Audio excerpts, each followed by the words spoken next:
నేను నాకెందుకులే అని నా సినిమాలు నేను చేసుకుంటున్నా.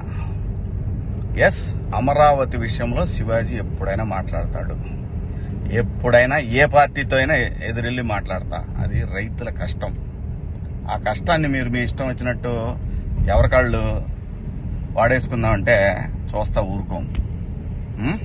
ఏంటి, నేను ఈ సినిమా రిలీజ్ ముందు ఇచ్చిన ఇంటర్వ్యూ మీ అందరికి చాలా ఇబ్బందిగా అనిపించింది కదా. నేను ఎప్పుడైనా మాడతా గురు, ఎవడికి భయపడను.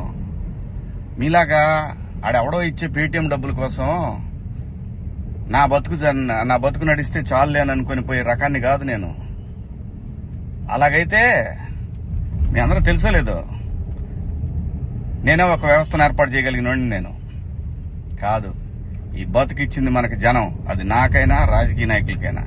మధ్యలో పేటీఎం గాళ్ళు ఉన్నారు చూసారా మీరు, మీ అందరూ ఈ సినిమాని ఆపగలరేమో, మీరు శివాజీని ఆపలేరుగా. ఏంటి, సినిమాని ఎలా ఆపగలరు మీరు? మొత్తానికి ట్వీట్లు వేసి ఇన్స్టాలో మీ ఇష్టం వచ్చినట్టు రెచ్చిపోయి సినిమాకి కొంతమంది ఇక్కడ రెగ్యులర్ గా రివ్యూలు ఇచ్చే వాళ్ళతోటి రాపిచ్చేసి కింద కామెంట్లు పెట్టిచ్చేసి, ఒకడైతే వాడికి ఒక 100K సబ్స్క్రైబర్స్ ఉంటాడు. సినిమా రిలీజ్ కూడా కాల. ఆశ్చర్యపోయాను నేను, ఏంటి ఏదో తేడా కొడుతుంది అనుకున్నా. అయినా నేను కంప్లైంట్ ఇద్దాం అనుకున్నా. అయినా వద్దు, పిల్లనాళ్ళు బాధపడటం ఎందుకు.